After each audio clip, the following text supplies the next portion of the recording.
शास्त्र विधि को नहीं जानते कि कैसे पूजन करना चाहिए, अनभिज्ञ है और श्रद्धालु है, वो गुरुदेव के बताए हुए मार्ग पर चले।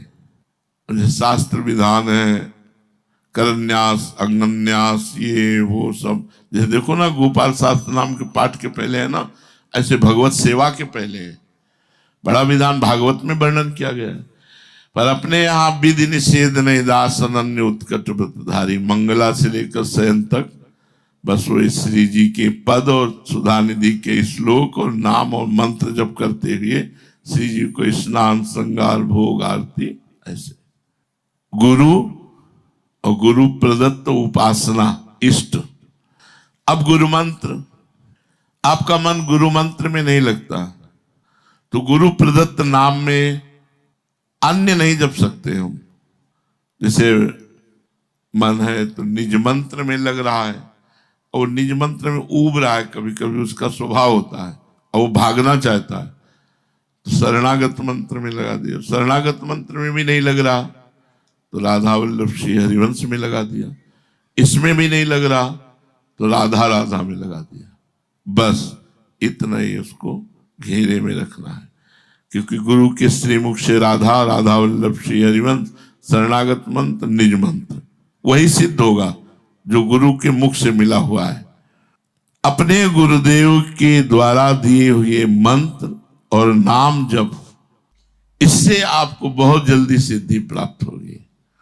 एक बार चर्चा कर रहे थे तो ऐसे गुरु प्रदत्त नाम को सबीज नाम कहा गया।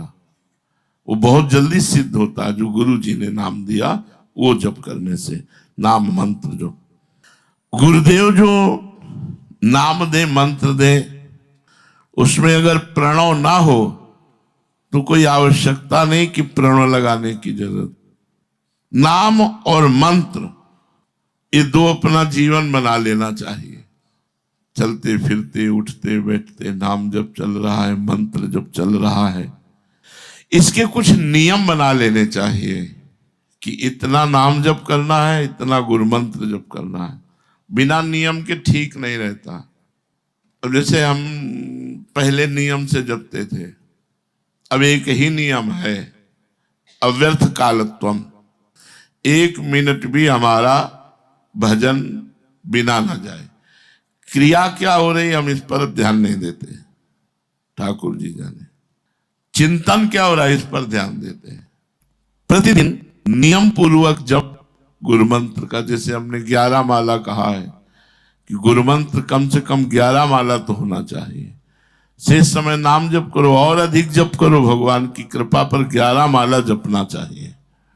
आप प्रतिदिन प्रातः काल से शयन काल तक बिना नियम किए सोए नहीं, अपना नियम पूरा करें। कितने लोग ऐसा है जो नियम पूरा करते हैं।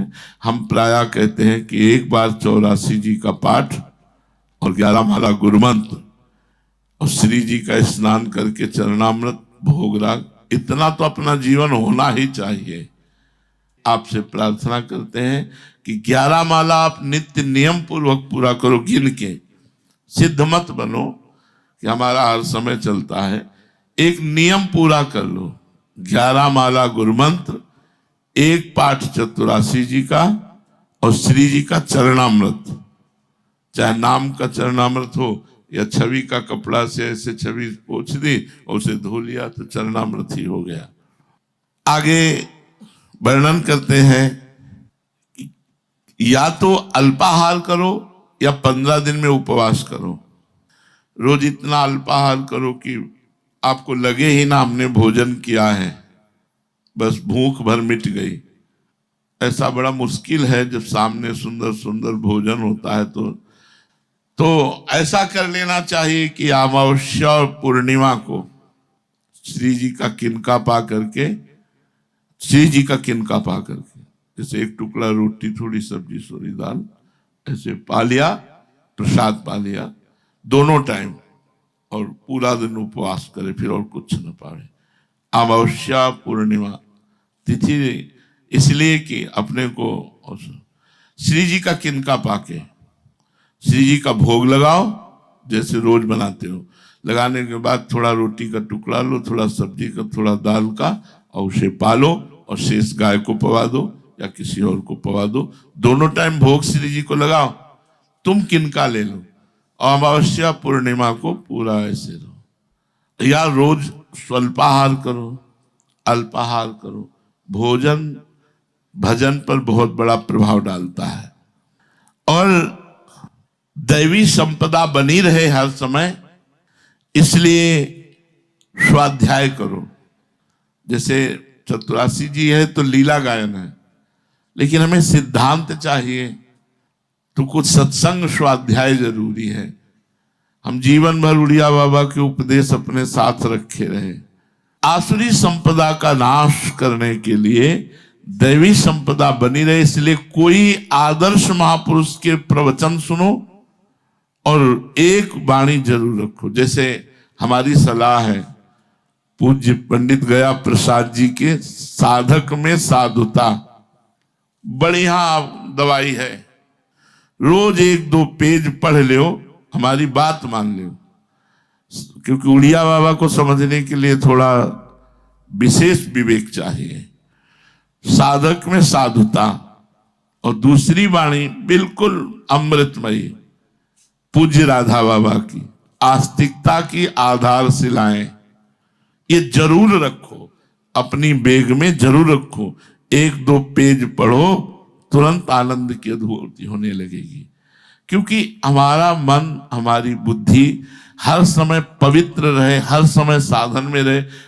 कोई ना कोई ग्रंथ, हमारी मान लो संप्रदायवाद से मतलब मत रखो, साधक में साधुता और राधा बाबा की आस्तिकता की आधारशिलाएं, अगर ये, और सत्संग के बिखरे मोती, पूज्य भाई जी महाराज, सत्संग के बिखरे मोती, तो उसमें बड़ी सुंदर सुंदर बातें लिखी गई हैं। अगर हम रोज 1 पेज पढ़ेंगे तो हमारे अंदर दैवी संपदा बढ़ती चली जाएगी। तो गुरुदेव का आश्रय, गुरु मंत्र का जप, गुरु प्रदत्त जो हमें छवि नाम सेवा मिली उसका रोज चरणामृत, और किसी भी एक ग्रंथ को अपने समीप रखकर उसको आदर्श मानकर चलना, और प्रतिदिन प्रातः काल से सायंकाल तक अपने नियम को पूरा करना। यदि हम ऐसे चलेंगे तो गुरुदेव भगवान की कृपा से इसी जन्म में हमारा परम मंगल हो जाएगा। शेष चर्चा आगे। श्री राधा वल्लभ लाल की।